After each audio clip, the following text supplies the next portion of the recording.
يبقى انا معلش قبلت.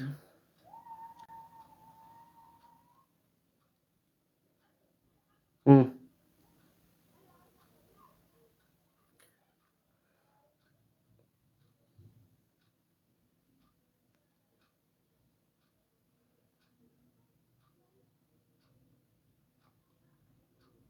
بس دي بتكون اهداف الوكاله زي ما انا قلت. بس معلش يا جماعه، انا خرجت من المجموعه، معلش الناس تعذرني، بس معلش انا خرجت لان طبعا معلش كنت عايز اتكلم معاكم في موضوع مهم، مش حمل لا جولات ولا غيره، فمش دلوقتي، معلش اعذروني يعني. اما بعد زي نكمل كلامنا في موضوعنا دي بالنسبه لموضوع الوكاله، تمام. على التيك توك، ودي بتبقى افادتها. احنا وصلنا الموضوع اللي بتجيب الناس ازاي، بتراسلهم، بتجيبهم عن طريق اللايفات، بتجيبهم بان انت مثلا ممكن ان انت تعمل فيديوهات ترويج، طريقه مموله، بتلاقي ناس دخلت تكلمك مثلا، فبتقول لك انا عايز انضم للوكاله. انت شغلك ان انت بتخلي الناس تعرف الناس بالوكاله. وكمان طبعا الناس تعذرني لما خرجت دي عشان برسلوني دلوقتي، فاعذرني معلش للناس ان خرجت، بس معلش، فانا بتكلم عن موضوع معين، مش عايز اخرج بس عن نمط الموضوع. نرجع لموضوعنا تاني. بالنسبه لللايف، تمام. معلش هم زعلوا، بس معلش غصب عني والله. طيب بس فبنرجع لموضوعنا. ممكن ابقى اخش لكم، طب اخلص وبعدين ابقى اخش لهم عشان ايه؟ بعتين لي على الخاص. بس فاهمني، فنرجع لموضوعنا يعني. انا بس، فانت كل اللي عليك ان انت بتجيب ناس بطرق سهله جدا، والموضوع مش صعب، الموضوع مش كارثي، تقدر ان انت تستفاد من الموضوع ده، بقيت حياتك من مليون حاجه، يعني دخل ليك، خصوصا ان الزمن ده، يعني ما اعتقدش يعني التيك توك هيفيدك رقم واحد، وخلي بالك هيوفر عليك حاجات كتير قوي طبعا. هيسهل عليك مواضيع كبيره قوي. يعني انت مثلا داخل عايز انضم لوكاله، عايز اعرف يعني ايه وكاله، دي هتسهل عليك بعد كده تعاملاتك في الحياه، ان انت تسهل مواضيع، ان انت لا انا داخل انا عارف انا بعمل ايه، انا داخل انا بستفاد ماديا، انا داخل باخد نسبه على الكلام ده. خلي بالك انت بعد كده مش هتبقى متواصل معايا، انت بعد كده لما تلاقي نفسك في الموضوع ده وبتنجح في الموضوع ده، انت هتلاقي دنيتك بقى بتقول لي بقى خلاص انا بقى انا بقيت بدنيتي بقى. بعد كده لما تلاقي الدنيا عليت، هتلاقي انت نفسك بتطلع بتقول لي انا عايز اعمل وكاله لوحدي خلاص. فاهمني؟ لما تتنك بقى وتكبر بقى وكده، تقعد تتنك تقول لي لا اصلا انا عايز ابقى اعمل وكاله لوحدي. كل بص بيني وبينك هو ده صح، انت كده كده اصلا كل واحد منا بعد كده بيبقى لما بيطلع الاول من البدايه، يعني انا مش شخص بقول لك باخد عليه $100، بعد كده لما الاقي الدنيا تمام كده تعمل وكاله بقى لنفسك، وتعمل انت تستفاد بالقصه دي، بس بعد ما انت تكون التوب. انت بيطلب منك ايه؟ انت بيطلب منك ايه في مواضيع الوكاله دي؟ تمام، انت مش بيطلب منك اي حاجه غير اسمك ورقم تليفونك. سهله، اظن انا سهله معاك جدا. هتبعت في الخاص على الخاص عندي اسمك ورقم تليفونك، مش هتعمل اي حاجه غير كده، تمام. حبيبي. طيب ده اللي انت بتعمله، انت مش بتعمل اي حاجه غير ان انت بتسيب اسمك في الخاص ورقم تليفونك، تمام. كل احلى ناس دخلت، احلى مسا على الناس كلها، تمام. طيب دي بالنسبه للوكاله. والوكاله بيكون هدفها استثماري جدا، يعني انت بيجمعك انت وغيرك، بياخد نسب على المسات اللي انت بتجمعها، ويديك نسبه اعلى بكتير من نسبه التيك توك. يعني تخيل انت مثلا تكون بتاخد من التيك توك مثلا مبلغ شهري، قول مثلا 50,000 جنيه، وده هيضاعف لك لما تجيب نفر واحد $100. احسب بقى انت بتجيب كام نفر للوكاله من خلال دعوه. يعني انا اقسم بالله انا بقول لك اهو، انت بتجمع في اوقات بسيطه. انا عايز اقول لك احنا بنجمع مثلا على الشخص الواحد، يعني انا لسه مجمع في اسبوع $400 من، والله العظيم زي ما بقول لك، انا مجمع $400 دول في 4 انفار بس. $100 على الواحد، $100 على الواحد، $100 يعني على ما اعتقد ده مش بالسوق السوداء. لو بكلمك مثلا بالدولار ب 30 جنيه، طبعا الدولار دلوقتي السوق السوداء ب 75، 70 ولا 75، 70 ولا 75، مش معايا ليه؟ طيب الدولار دلوقتي في السوق السوداء 75، يعني انت لو عليك ناس في السوق السوداء هتعرف تسهل لك القصه دي، هتعرف ان هي تحل لك الازمه دي. وفي نفس الوقت شوف بقى الدولار دلوقتي يبقى عامل معاك 75 جنيه، 70، طيب 70 مش عارف 75 ولا 70، ما علينا. المهم يعني تخيل الدولار 70 جنيه دلوقتي، تمام. هتبقى موضوع معاك حلو جدا في موضوع بعد كده ان انت احنا طبعا لينا ناس تصرف في موضوع السوق السوداء ده، فما بنستخدمش الدولار في البنك ب 30 جنيه، تمام. انت بيسهل عليك الموضوع ده.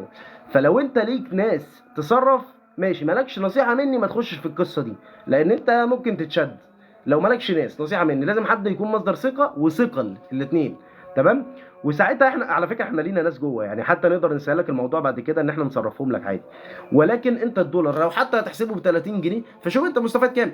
انت بتستفاد $100، بقول لك لو بال 30 جنيه، انا مش هحسبها بال 70 جنيه، فاهمني؟ هتبقى بتستفاد على الشخص الواحد ده لو ب 30 جنيه هتبقى مستفاد 3000 جنيه. انا ما حسبتهاش بالسوق السوداء. احنا لينا بقى ناس بتصرفنا في السوق السوداء واحنا بنعرف نصرف للناس، فاحسبها انت بقى. بيني وبينك احنا عندنا كل التعامل بيبقى بالدولار مش بالمصري، فاهمني؟ احنا حتى لما يعني انت مثلا هتحط الكارت بتاعك في البنك اللي انت تابع ليه، انت هيجي لك الفلوس على الكارت بتاعك، على كل النسبه اللي بتخش لك، انت بيجي لك عدد المسات دي، فاحنا بندي لك النسبه دي، ندي لك النسبه، بنبعت لك على حسابك في الكارت بتاعك في البنك، وهكذا. وبتمشي على كده على حسب طبعا شغلك، بيجيب كام واحد للوكاله زي ما انا بعمل وغيره. جاي لي مثلا لسه جاي لي 7 تنفور، لسه مدخل في حوالي 4 ايام 7 تنفور، تكسب على الشخص كده. طبعا اعذروني الفتره اللي فاتت دي ما كنتش بطلع لايف كتير، لان اوريدي اصلا يعني اشتغلت فتره غصب عني، عشان كده الدنيا كانت ايه قليله. عشان كده ارجع تاني لموضوع مقاطع الفيديوهات دوت والترويج والحاجات الحلوه دي، ان انا اخش لكم بالوكاله. وطبعا زي ما انتم عارفين، زي ما كل مره انا مش معتاد في وقتي، فالدنيا نايمه شويه. انا هخش لكم بالليل عادي كده كده، ولو ما خشيتش هتلاقيني في مقاطع الفيديو. اسمك ورقم تليفونك، هو ده الهدف من كل القصه دي. انت مش هنطلب منك اي حاجه غير اسمك ورقم التليفون دوت، كل المطلوب منك سهله. اسمك ورقم تليفونك، هيجي لك دعوه بتقبلها، بتبقى معايا في الوكاله. بتخش بقى اللايف بتاعك، يعني انت مثلا يا كابو هتعمل ايه؟ هتخش اللايف، مش عليك غير ان انت تعمل شغلك. حد بيرمي ماس، حد بيرمي هداك، كل ماسه بتترمي انت بتستفاد من خلالنا ومن خلال التيك توك. يعني مش بنفيدك. ده غير طبعا ان اي مشكله في حسابك احنا المسؤولين عن حلها، اي مشكله بمتابعات. يعني انا بقول لك انا حسابي سبحان الله نط قفزه جميله قوي من 6000 متابعه ل 12 ونص في خلال ايام بسيطه، ولسه. فهي بتبقى على حسب، وبعيدا من ينط ولا، يعني بص اقول لك حاجه، انا اهم حاجه اي حد هنا هيبص هيهتم بيها، مش هيخش يقول لك مثلا اصل انا ايه، اصل انا ههتم بده قوي. هو بيبقى مهتم ماديا باكتر من اي حاجه، يجي يقول لك مثلا ايه، ان انا مهتم ماديا بان انا امن الدنيا على مستقبلي. اهم حاجه ان انا اهتم ماديا، خليني واقعي معاك، كلنا كده عادي، ما هو ده طبيعي. الحياه محتاجه منك ماديه عشان تعيش، مش هتحتاج منك يعني ايه اي حاجه تانية، فاهمني؟ فعشان كده ان انت بتهتم بالنقطه دي انت بيبقى ليك على النفر بعد ما بتتفق معاه. انت مثلا ايه استفدت من من التيك توك بفلوس، احنا بنفس النسبه بيبقى ليك عموله 5% على كذا. انت دخلت شخص في النسبه التانيه اللي انا بكلمك فيها دي، بقى نخش على المرحله التانيه. المرحله لما تقدم معاهم شويه يدخلوك زي ما انا بعمل كده بقى، ان انت كل شخص بيجيبه بقى عليه عن $100. ده غير طبعا فلوسك من التيك توك، ده غير طبعا فلوسك من الوكاله. فتبقى انت عديت من الناحيتين، ده كل دوت على كل شخص انت بتجيبه. انا مش بقول لك انت بتجيب 10 20 شخص، كل ده على شخص.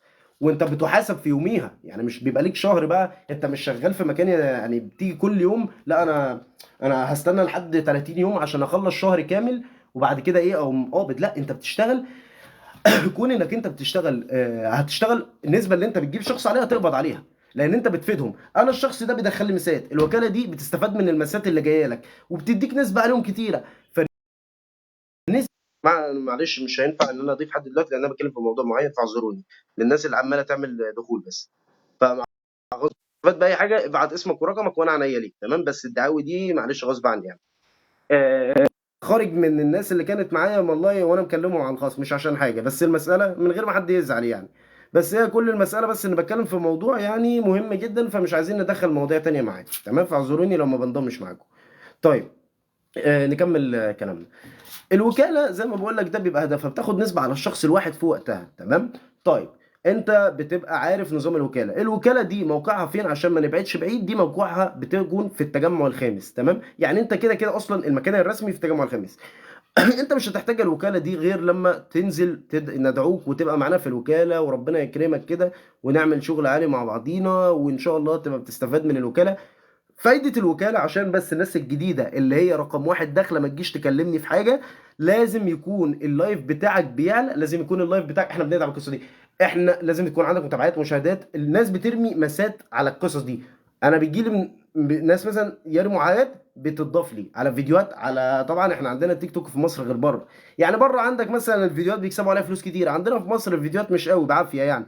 يعني احنا مش زي بره في امريكا مثلا، اول ما يجي لك مشاهدات تكسب على فلوس على مشاهدات الفيديو، تكسب فلوس مثلا على حاجات معينه انت بتعملها. لا احنا عندنا في مصر هنا الموضوع صعب شويه. الموضوع انك بتعمل حاجه مارك اسمها كريتور ماركت بليس، يا اما بتربح من حملات اعلانيه على التيك توك، ودي برضو بتكون صعبه، لان اللي مش فاهم كريتور ماركت بليس دي موضوع مش سهل يا جماعه. الموضوع مش سهل بالنسبه لكريتور ماركت بليس، عشان ما تضيعش وقتك ان انت تفكر انا هعمل حمله اعلانيه هيجي لي $50. الناس مش بالسهوله دي. انا عامل حملات اعلانيه، فبقول لك الموضوع مش بالسهوله، الموضوع محتاج يعني صبر وليله تانية، فاهمني؟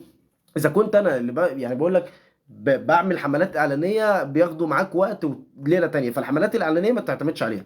انا لما اعتمدت على الحملات الاعلانيه ما كسبتش، المكسبي كله شغال على الوكاله، مش شغال يعني. حتى انا بفكر اسيب شغلي واتفرغ الوكاله، انا كده كده شغلي يعني مثلا اقبض لي في الشغل اللي انا فيه 4000 غير الكوميشن، فانا كده كده اوريدي من الوكاله بكسب اكتر من كده كتير، فبريح دماغي فاهمني. فقريب ان شاء الله بفكر اسيب الشغل واهتم اكتر، وعايز اركز على الوكاله. الفتره الجايه دي هتبقى فتره بيني وبينك هتريحني جدا من مشاكل كتيره، لان انا الوكاله لقيتها بتسهل لي جزء كبير من حياتي.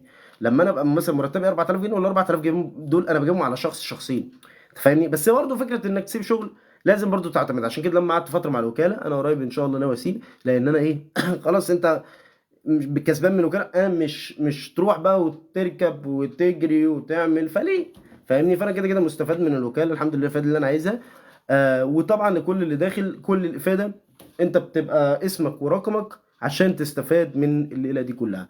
ملخص الموضوع عشان انا بس ما بطولش طبعا في البث كتير يعني، انك انت اي حد في الدنيا عايز ينضم وحد حور عليه مفيش وكاله هتطلب منك فلوس، دي اسمها وكاله نصابه. اي حد يطلب منك فلوس ده حد نصاب. انا بقول لك اهو، انا مش طالب منك غير اسمك ورقم تليفونك، مش عايز منك حاجه، احنا اللي بندي لك الفلوس. ليه؟ اي مكان في الدنيا منطقي ان هو اللي بيدي لك الفلوس، زي ما تكون رايح مكان طبيعي ان انت بتعمل لي حاجه انا هدي لك فلوس عليها، لكن مش هاخد منك فلوس. هاخد فلوس يبقى انا بنصب عليك. خليني وش معاك صريح عشان ما بقاش بدخلك في مجال واتنين وعشرة. انت دلوقتي بتسمعني فانا بقول لك الملخص، لو وكاله طلبت منك فلوس دي وكاله نصابه، لكن الوكاله بتطلب اسمك رقم تليفونك عشان تدخل تدعمك، هي بتستفاد منك من خلال المسات اللي بتجيلك، وبتفيدها من خلال ان انت بتعمل لهم دعايه، بتقول لهم بتجيب لهم ناس، خلال ان انت بتعمل لايف بيجي لك مسات، فهم بيحولوا المسات دي لفلوس، مع فلوسك بتفضل زي ما هي، وبنضيف لك بيدوا لك عموله حلوه قوي محترمه زي اللي انا بتجيلي على الشخص مثلا 3000 تستفاد بيها على الشخص الواحد. شوف بقى انت وشطارتك بتجيب كام. انا الحمد لله يعني مثلا لسه جايب 7 اشخاص في خلال 4 ايام، لسه بنجيب ناس تانية. على فكره انا مش قديم قوي في الوكاله يعني، انا لسه يعني انا مثلا ممكن تقول بقى لي اللهم صل على النبي، انا دخلت بقى لي 3 شهور تقريبا، مش كده، مش قديم يعني، مش في السنين عشان الناس ما تفكرش ان انا قديم قوي في الوكاله. بس انا في 3 شهور عملت الحمد لله نسبه من الوكاله كبيره جدا لا داعي لذكر يعني النسبه، ولكن الحمد لله. فانت هدفك بيكون ان انت بتستفاد من الوكاله من خلال الوقت البسيط. واي حد يدخل احنا بنقوي له طبعا المتابعات والمشاهدات، يا ريت اهم حاجه ان هو بس كل المطلوب منه. واظن الفتره اللي فاتت ما كنتش بظهر في لايفات بقالي فتره، انا كنت بهتم بالفيديوهات يعني على قدر الامكان. اي حد عايز ينضم هو اسمه ورقم تليفونه بس، وده اللي هيعمله، هو بيجيب المسات دي والمسات دي اللي بتفرق معاه. تمام طيب. دي بالنسبه لنقطه الوكاله، ودي اهداف الوكاله، وده اللي ممكن تستفاد منه. الفتات التانيه اللي على التيك توك، يعني ايه كريتور ماركت بليس؟ كريتور ماركت بليس ده يا باشا ان انت بتعمل حمله اعلانيه. حمله اعلانيه دي في منتج مثلا لحاجه معينه زي المسلم، زي امو، زي مثلا كليت وركر، زي مثلا جيت كونتاكت اللي هو بتاع معرفه المكالمات، وترو كولر. انت بتتواصل معاهم بتبلغهم ان انت تعمل لهم حمله اعلانيه، ويدوك $50 $100 على حسب السعر اللي انت بتطلبه، مقابل ان انت بتعمل لهم اعلان على صفحتك، الناس بتشوفه، وطبعا ايه بيخشوا يحملوا التطبيق يكسبوا منه فلوس اللهم صل على النبي. طيب انت بتخش تعمل لهم حمله اعلانيه، بتعمل فيديو، بيطلبوا منك انك تعمل فيديو، هم بيشوفوا الاول قدراتك عندك كام مشاهدات مش عارف ايه، بعد كده بتعمل لهم فيديو عن المنتج اللي هم بيعرضوه، كونهم مثلا بيعرضوا منتج عن جيت كونتاكت عن الاتصالات، تقعد تتكلم مثلا عن اهميه المنتج زي ما انا بتكلم عن الوكاله كده، بيعرفك ان المتصل حقيقي، بتقدر ان انت لو في اي مشاكل وحد بيغلس عليك في المكالمات تعرف هو مين، تعرف مين الشخص دوت بسهوله جدا من غير ما تلجأ للتعب وتقعد تتسرش ومن غير ما تعرفش اي حاجه. لا انت بتلجأ للجيت كونتاكت، هو بيعرفك اسم المتصل، بيظهر لك مثلا اسمه على طول بمجرد ما تحط رقمه من غير اي مشكله، وبعرفك الناس مسجلاك ايه. يعني مثلا حد مسجلك جزره بطيخه اي بتنجان، مسجلك باسمك عادي اسم محترم، فساعتها بتعرف اسمك ايه ايا كان. انت مثلا بتعمل هي الكلمتين دول اللي بتقولهم في فيديو، بتخلص وتبعته تكسب عليه الفلوس، بيبعتوها لك على الكارت بتاعك. طبعا عشان تبقى عامل لحسابك لازم تكون مسجل بكارت ماستر كارد او ديبت كارد عشان يبعت لك الفلوس عليه. تمام. الفلوس غالبا بتجي لك كلها على الكارت، دايما بتجي لك على باي بال او على الكارت. هنا عندنا في التيك توك بيجي لك على الكارت بتاعك. تمام. دي بالنسبه للحملات الاعلانيه. او البثوث، البث المباشر، انك بترمي لك ماس تحوله لفلوس، او بترمي لك اسد، الاسد ناس مثلا بتبعت لك هدايا، بيتبعت لك اسد فانت بتحول الاسد فلوس، بيتبعت لك على ورده، ايا كان الكوينز اللي الناس بتحدفه عليك. غالبيه اللايفات انا ليه ما كنتش بطلع بيها كتير، انا ما كنتش حابب قوي موضوع اللايفات كتير، انا كنت بحب الفيديوهات اكتر من اللايفات. على قد ما اقدر ما كنتش بطلع، انا بطلع بس اللايفات عشان افيد الناس بكلمتين وامشي. كنت بطلع بفيديوهات، الناس اللي بتابعني على الصفحه بتشوف الفيديوهات بتاعتي، عاجبه الفيديوهات وخلاص، وبكلم الناس. يعني انا راسلت مثلا كابو، راسلت محمد، راسلت تامر، بعت له على الوكاله انا مش عايز منك. في ناس بتكلمني طب ايه واحد اتنين تلاته، بقول يا باشا اللي يقول لك على فلوس ده نصاب. انا مش عايز منك فلوس، انا عايز منك اسمك ورقمك، هبعت لك دعوه. انا ابعت لك دعوه زي ما بتشوف الدعوه على واتساب، انت بتبعت لواحد لينك دعوه بتجيبه عندك في الصفحه، مش هتحتاج منه اي حاجه تاني، ده هو يعمل كده بالنسبه عليه. ده الكلام المنطقي اللي تقدر تصدق بيه اي حد.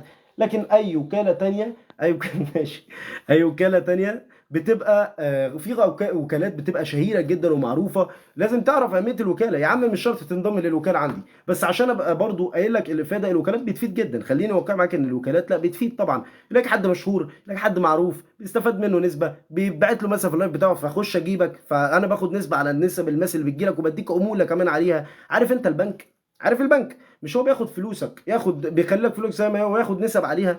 مش بيبقى في فايده على الكلام ده؟ هي نسب الوكاله بنك، الوكاله نفس القصه، هي نفس الطريقه بنفس الاسلوب. صوت اتنبح والله. بنفس النمط بنفس القصص دي كلها. انت كل اللي عليك انت ما بتبقاش خسران حاجه، انت بتسيب اسمك ورقمك في جميع الحالات. ممكن شخص يقول لي طب وايه وايه وايه، اقول لك انت ما بتخسرش اي حاجه، انت كده كده بتسيب اسمك ورقمك. فكر معايا بالعقل كده، انت بتدفع فلوس؟ ما تدفعش فلوس، انت بتاخد فلوس على الكيب بيجي. انت ما بتخسرش اي حاجه غير ان انا جاي هسيب اسمي ورقم تليفوني، هسيب اسمي ورقم تليفوني. فانا اعمل لك دعوه، بتتقبل الدعوه وتخش الوكاله عندي، بس انا باخد نسبه على الكلام ده، وانت بتستفيد لما يجي لك الماس في اللايف بتاعك وبفعله لك. كل ده بتستفاد عليه، بس غالبا المشاهدات، عشان بتركزوا معايا، المشاهدات والمتابعات اكتر حاجه احنا بندعم. يعني انا حسابي لما الدعم كان مشاهدات ومتابعات. غالبا احنا بنفك الحظر وبنشكل حساب بنحلها. دي بالنسبه للوكاله، انت تشوف الوكاله برضو تبقى عارف الدنيا ماشيه ازاي. لسه دي انظمه الوكاله وانظمه ما بعد كده، عشان تبقوا عارفين الدنيا ماشيه ازاي. ما انا فاهم، انا فاهم والله صوتي اتنبح. فاهماني؟ بس دي بتبقى الملخص عشان تبقوا عارفين ايه تاني.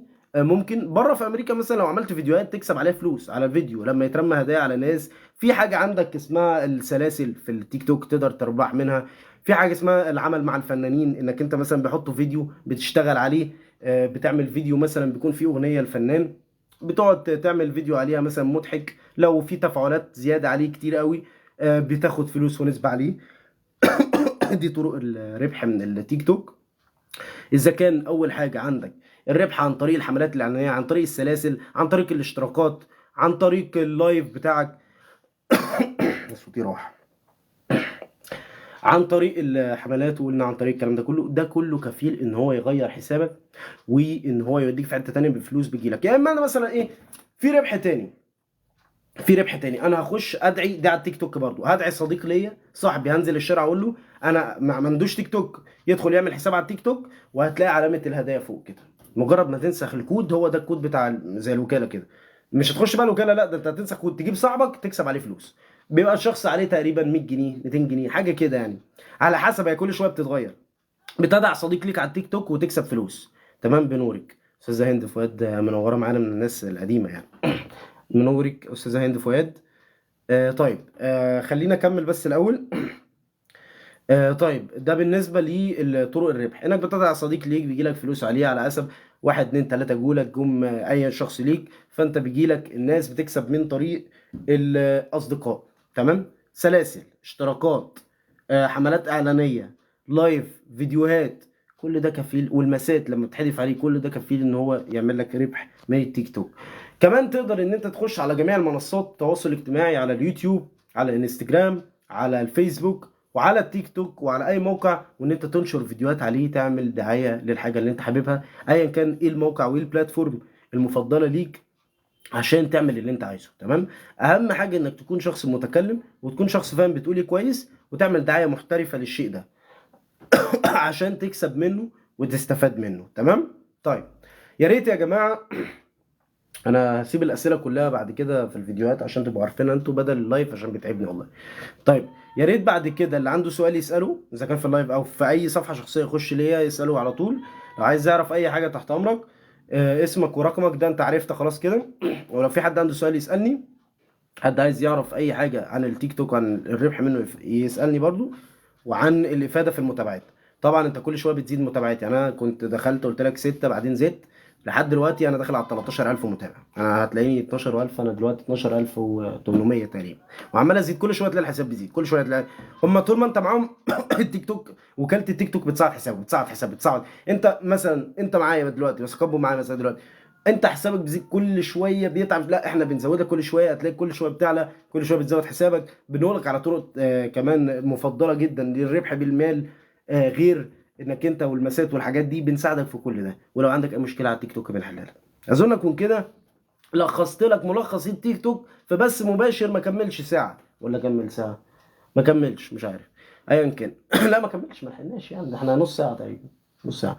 طيب ماشي، فانا كده بقى لخصت لك كل حاجه، لو في اي حاجه راسلني اسمك ورقم تليفونك، واتمنى تاني اشوفكم يا رب على خير. انا هاني دلوقتي عشان صوتي اتنبح، عشان كده والله ما بحبش اخش لايفات بقالي فتره، بقالي 4 شهور، لدرجه الدنيا كانت ايه لسه بندعم تاني عشان نجدد اللايفات، وطبعا كل يوم ده بيفرق معانا في العدد. لازم تركز بس على موضوع المسات، وده اللي بيحولك فلوس عشان تبقى داخل الوكاله، فاهم؟ انت مش بتطلب منك فلوس خالص، انت بتدخل تعمل لايف بيجي لك هدايا، بنديك عموله على كل حاجه بتجي لك، الستريمر او المذيعين بندي لك على طول على نسبه على كل الكلام ده، تمام؟ بلس طبعا ان انت بتاخد فلوسك من التيك توك، دي ما بتتاثرش في حاجه، بنضيف لك عليهم النسبه بتاعتنا ان شاء الله، تمام؟ عينيا ادعوا لي حسابي، ادعموا لي حسابي، طيب هندعي له وهندعمه الاثنين ان شاء الله. وباذن الله تستفيدي، مش مشكله، الاسم والرقم التليفون ده اساسي، خش على الخاص، ما تكتبيش الرقم والاسم هنا، على الخاص عندي وعلى طول زي كده، انت فهمت الدنيا؟ انا بكلمك، حد جالي دلوقتي بيكلمني، خش على الخاص بدل ما يتعب نفسه ومش عارف ايه، سيب اسمه ورقم تليفونه، بدعيه، دخل الوكاله خلاص، عمل لايف، جاله مسات، ربنا كرمه، ياخد فلوس من توك توك وياخد فلوس مني انا كمان زياده. هي ماشيه كده، الدنيا ماشيه كده، العقل بس مش اكتر، ومع الصبر هتلاقي كل حاجه بتجيلك، مش بس لايف بس، في كل حاجه. غالبا احنا شغلنا مش على اللايف اساسا، مش كله لايف يعني، انت بشغلك لايف، انا شغلي انا اجيبك وارسلك من غير اللايف، انت اللي شغلك هيبقى لايف على طول، انا شغلي مش لايف اساسا، شغلي فيديوهات، وبجيبك عادي. اللايف ده هتلاقيني بفتحه نادرا، فاهمني؟ مش كتير، لكن انت اللي شغلك هيبقى لايف، انا شغلي هيبقى على الفيديوهات، على ان انا ادخل مثلا اراسلك، هتلاقيني بكلم واحد اتنين تلاته، بوصف له، بطلع بفيديو كل فين وفين لايف، اقول فيه الكلمتين دول وبعدين امشي. ودي كانت اهميه افاده الموضوع على فكره يا جماعه، عشان بس الناس ما تبعدش عننا، احنا جيمرز، احنا جيمرز بعيدا عن الوكاله وبعيدا عن شغلي، انا شخص جيمر، عشان بس الناس مش عارفه عني المعلومه دي كتير. جيمر بمعنى ان انا بقضي اوقاتي كلهم على البي اس بعد ما بخلص شغلي، فغالبا عشان تبقوا عارفين اللايفات اللي جايه بعد كده هتبقى على الجيمنج وعلى البلاي ستيشن. يعني لو جينا ناخد صوره كده مثلا مع الجيمنج والبلاي ستيشن، هتلاقي اكتر حاجه بعشقها في الدنيا هو الجيمنج والبلاي ستيشن، تمام؟ دي اكتر حاجه. فهتلاقوني دايما على البي اس بنزل لكم العاب جديده، وهتلاقيني لايف فاتحه العاب. غالبا اللايفات اللي جايه كلها، عشان برضه تبقوا فاهمين الدنيا، هيبقى كلها جيمنج بس، انا جيمرز من وانا 5 سنين تقريبا، فاهمني؟ فقديم قوي يعني. دي بالنسبه لي بعيدا عن الوكاله طبعا، وبعيدا عن الحاجه، وبعيدا عن وطبعا بعتذر للناس قبل اي شيء، بعتذر طبعا عن الناس اللي عمال اكلمها على الخاص دلوقتي وزعلانه مني عشان ما انضمتش ما انتمش معانا، عمال اقنعهم ان انا برضو بفتح كل فين وفين اعرض حاجه معينه وامشي، مش عايزين يقتنعوا برضه. فاعتذر للناس على النقطه دي، واتمنى طبعا تكونوا عرفتوني، مش شرط من اللايف، لان انا غالبا مش بطلع لايف كتير قوي، فانا هطلع على الفيديوهات بس، انتوا هتشوفوني على الصفحه بتاعتي دايما محمد بسام 270، دي الصفحه الخاصه بيا على طول، وهتلاقوني دايما بقدم لكم كل جديد، لو فتحت لايف هتلاقيني معاك على طول، بس نادرا مش كتير قوي يعني، ممكن افتح، ممكن لا، على حسب مزاجي يعني.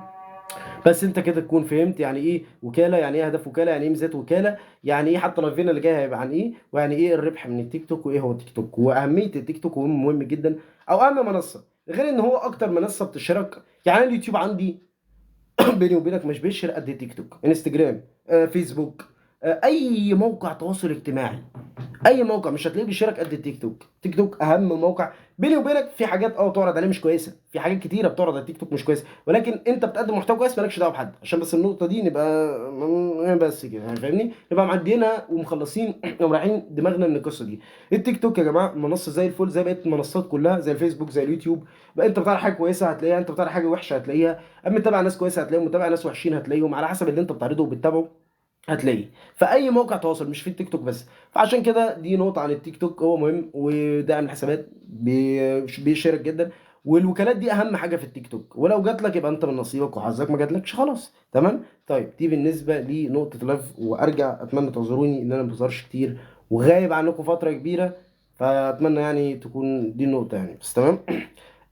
انا عارف ان انتوا قدام معايا بس على الفيديوهات، وان شاء الله في اللايفات اللي جايه لو هنطلع ده، لو يعني نقولوا لو يعني بس، ان شاء الله هنبقى نقول لكم على معلومات تفيدكم زي كده بين التيك توك وبين الافادات بين الوكالات بين الربح منهم. وغالبا انا لما بطلع بستفاد ماديا من الوكالات، مبقاش حابب والله كتر اللايف عشان بقعد ارغي فيه وصوتي بيتنبح، وغالبا على العادي يعني ما بستفادش قوي من اللايفات، يعني قد ما بستفاد من فيديوهاتي على العادي. مع ان اللايفات بتفيد، بس لو شخص صبور، مش شخص زي ما بيقعدش كل شويه كل فين وفين يفتح لايف، ده محتاج كل يوم تقعد تفتح لايف او تبقى في وكاله، وهم كده كده بيدعموك. انا بيدعموني كتير قوي في المتابعات عندي ما شاء الله، بقت معديه كل شويه حساب عمال يزيد، دلوقتي بقت 12800. طيب عشان الخص، عشان انا كده طولت في البث جدا عليكم. ده كان بالنسبه لللايف، ده كان بالنسبه ان ازاي تنضم لوكاله. الناس اللي داخله جديد او ايا كان هتتابعني، خش تابعني على الصفحه بتاعتي، اسمك ورقم تليفونك لو عايز تنضم للوكاله. احنا في اشهر وكاله على التيك توك، ووكاله على السوشيال ميديا، ليها منصات في كل حاجه، ليها البلاتفورم بتاعتها في كل حاجه. والفيديو ده كان يعني ايه يعرفك وكاله، ويعني ايه وكاله اللي احنا شغالين فيها، وايه انظمتها. اي حد يقول لك فلوس ده نصاب بينصب عليك، مش هيفيدك بحاجه. احنا بنتكلم ان انت بيسيب اسمك ورقم تليفونك، بيبعت لك دعوه، ده بيبقى معايا. غير كده ده واحد نصاب مش هتستفاد منه، فنصيحة مني ابعد عنه وريح دماغك، لان دي طرق اهداف الوكالة وازاي، وطبعا ترحيبنا للناس اللي داخله جديد. ودي الاهداف اللي بتهتم بيها الوكالة، اهدافها وازاي بتحقق لك ربح، وازاي بتعمل لك كده، وازاي بتفيدك وتخليك شخص معاك ماديات تقدر تتعامل معاهم. هو كل الموضوع في المسات وفي الهدايا اللي بتجيلك تاخد نسب عليها. دعم الحاجات دي لما بيشوفوك قوي بتلاقي كتير جدا جه، وبتلاقي كتير جدا استفدت منه. اما عن اللايفات بعد كده، بالنسبه لي انا اللايفات مش هتبقى عن الوكاله، عشان ما حدش يجي يقول لي انا اصلا بفتح اللايف ده مش عشان الوكاله بس. انا اهم حاجه عندي دلوقتي انا جيمر، وبعرض بعد ما بخلص هبقى على الجيمنج. هتشوفوا دايما الحاجات اللي بعرضها، هتلاقيني فاتح لك شاشه كبيره زي الجميله دي، فاهمني، وهتلاقيني بعرض لك كل الجيم عليها اللي انتوا هتشوفوها. مثلا امبارح دخلنا ريزيدنت ايفل فار كراي، خش على مش عارف ريفوليوشنز، فاهمني. فالجيمنج ده هيبقى حياتنا كلها ان شاء الله. لما اجي من شغلي مش كفايه بقى، يعني انا بفكر اسيب الشغل عشان الوكاله، والله يعني مريحاني. يعني شغل كده كده اصلا انت صعب جدا تحصل على شغل، والدنيا يعني محتاجه تشغيل دماغ قوي، يعني مش بسهوله جدا ان انت تدخل تسيستم وتهندل دنيتك في الزمن اللي انت فيه. فبيفضل طبعا ان انت يعني على قد ما تقدر تشغل دماغك في الوكالات دي، وسرش عنها على السوشيال ميديا. خش على اليوتيوب اكتب وكالة تيك توك يعني ايه، استفاد من منصات تيك توك واليوتيوب، واستفاد من كل المنصات. يعني ايه تتعلم حاجة جديدة وتستفيد، يعني ايه تيك توك، يعني ايه مثلا وكالة، يعني ايه واحد اتنين تلاتة كده، فاهمني. هي كده عموما، ولو احتجت تسأل في اي حاجة هتلاقيني معاك. كنت مع محمد بسام على قناة محمد بسام. وهتلاقوا كل حاجة موجودة، اسمه الرقم التليفون ده اللي محتاجه. وشكرا لكم، واتمنى اشوفكم في اللايفات الجديدة اللي هتبقى على الجيمنج، تمام، عشان ما تنسوش. وان شاء الله انا احتمال انزل بلايف تاني الساعة 12، يا اما مش هنزل لان انا بنسى اللايفات دي والله، يا اما 12 يا اما واحدة. وانت لما تتم الالف يا ريت تبلغني عشان ادخلك لو انت حابب، طبعا. كذلك استاذه هند نفس القصه. وان شاء الله اشوفكم في اللايف القادم، يا النهارده يا بكره يا اما فيديوهات. انتوا كده كده انتوا تابعتوني عرفتوا الدنيا تمام. كنت مع محمود بسام على قناه محمد بسام، اشوفكم في فيديو قادم. سلام عليكم.